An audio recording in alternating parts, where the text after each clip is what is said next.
Howdy folks, Doc here with Last Best Tool.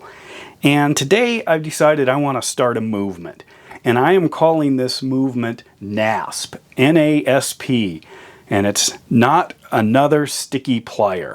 And what I want is to create a movement where if you get a plier from a company, I don't care what company, and that plier is stiff or sticky. I use the word sticky because sometimes we want stiff-jawed pliers, but if it's too stiff to open or too sticky to open, send it back, complain. Now, all the companies seem to be able to make beautifully smooth pliers when they want to. Here's a Knipex, this is a Klein here, nice, you know, just rock solid, but still slippery. As far as the movement between the jaws, well, they're spring-loaded. They have to be. If you got a spring-loaded plier and you had to pry it apart, what good would it be? So snap-on. Here's another Klein. This is one of their wire tying pliers. Just so silky smooth. You know, even their less expensive wire strippers, just beautifully machined. So nice. However, they also make these ridiculously sticky pliers that are just a pain to use. In fact, all the companies seem to. And so what I decided to do, and this came after I was busy fighting with a pair of pliers, and this one here, I was so frustrated with these. You can see they're all crudted up because I've been pouring this valve grinding compound. I'd like to thank one of my viewers or commenters who said, try this stuff. I mean, I was reading online, you can soak them in ATF, you can, you know, work them forever. I thought, no way. Look here's some of my old ones. These are all snap-ons. Beautiful. This is what I love about using pliers. There's my duckbills. Fine. Another pair of kind of traditional snap-on needle nose. I know it's possible, but then I get these crazy duds, like this thing. You know, that is bizarre. New stuff, forget it. It should be perfect. So I finally got this to where I think it's good enough. And I thought, why am I wasting, you know, an hour or more of my time trying to get this to work? Because I know they can do it right. So I thought, okay, I'm going to start a movement. And that movement is going to provide a way to measure your pliers and then send them back if they don't meet that requirement. That's what I'm going to try. And so what I decided is I'm going to use this snap-on right here, my big snap-on lineman. Love these, had them forever, as my standard. And you can see there's some resistance here, but how much? And I like these. In fact, the little bit of resistance is fine. Sure, it'd be nice to have something floppy, and I do have floppy ones, including these ancient ones that have lived outside. Plenty good. Love these things. But I also have others, like these Ideals. You know, you need a car jack to open them. So, this is my standard right here. And what I decided is whatever this is, which is just a couple of ounces, was going to be about the minimum, or the maximum, excuse me, the maximum amount of force. So I needed a way to figure that out. And what I've decided was 5 ounces. And that's about this right here. This is a 3/16 inch 3/8 drive snap-on socket. If I put that on here, it opens. Do you see that? A few other options, 3/4 as well will open it. That's a little bit lighter.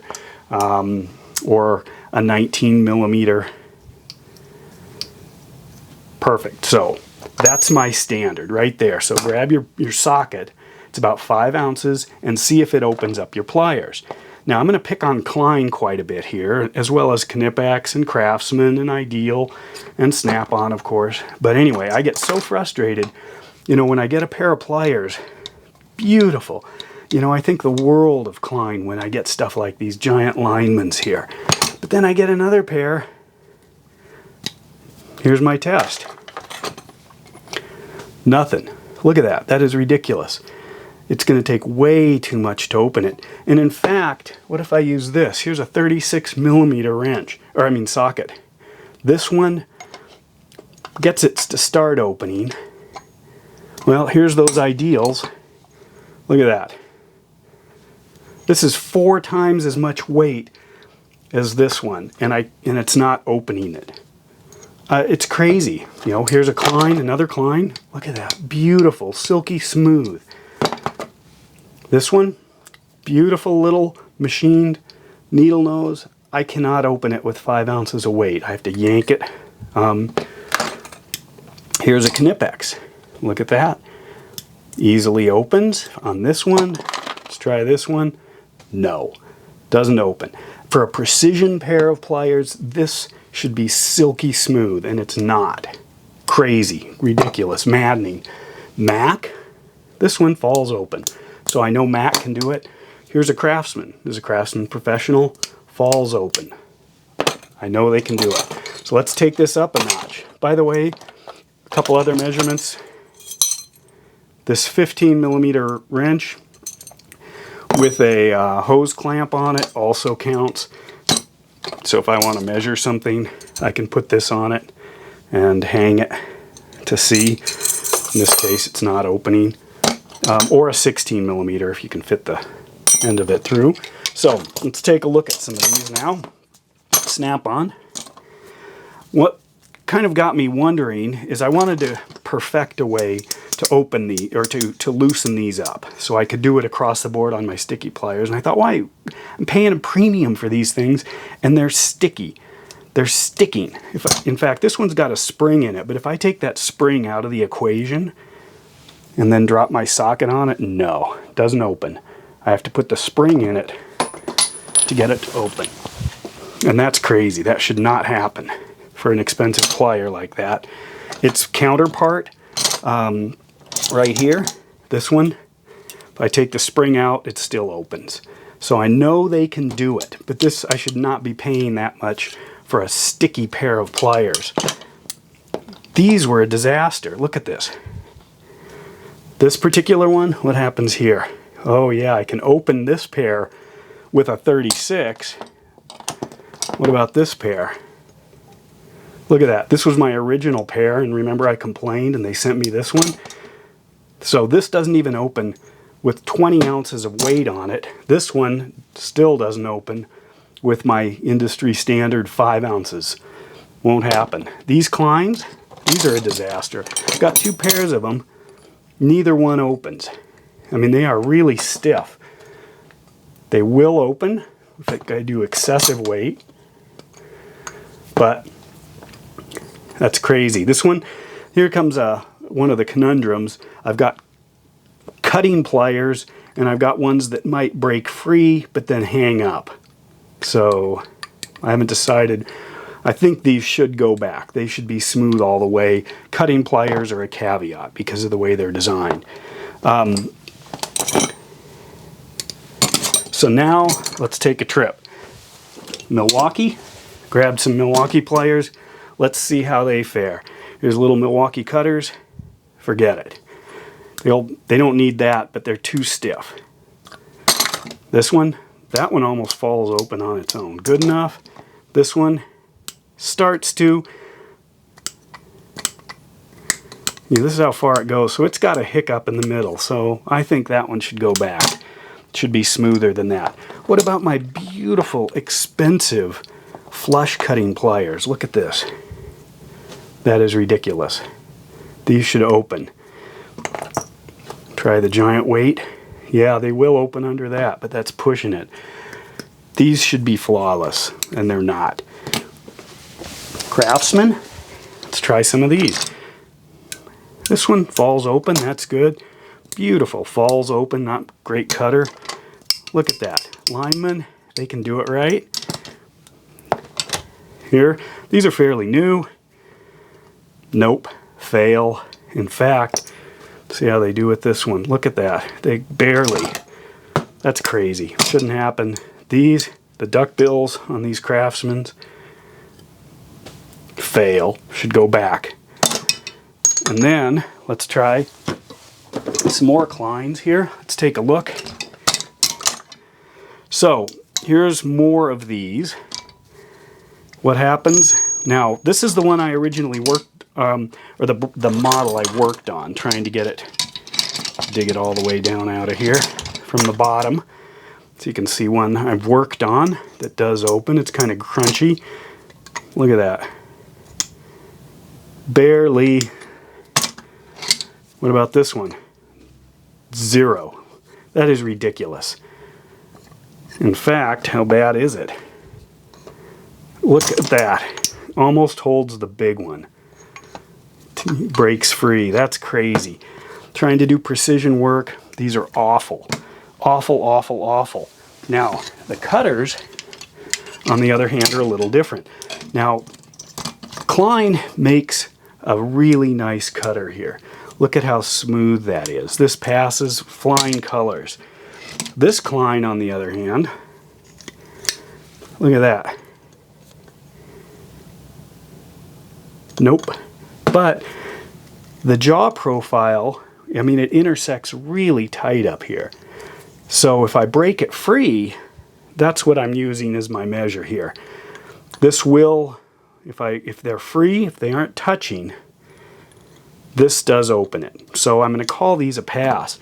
These widths here are kind of what got me thinking about that. They are really stiff. I mean, if you look at that, they are really stuck until you break them free, and then they just fall open. So once you engage them, once those tips engage, then they stick tight. So that's okay, but they seem to make these just fine.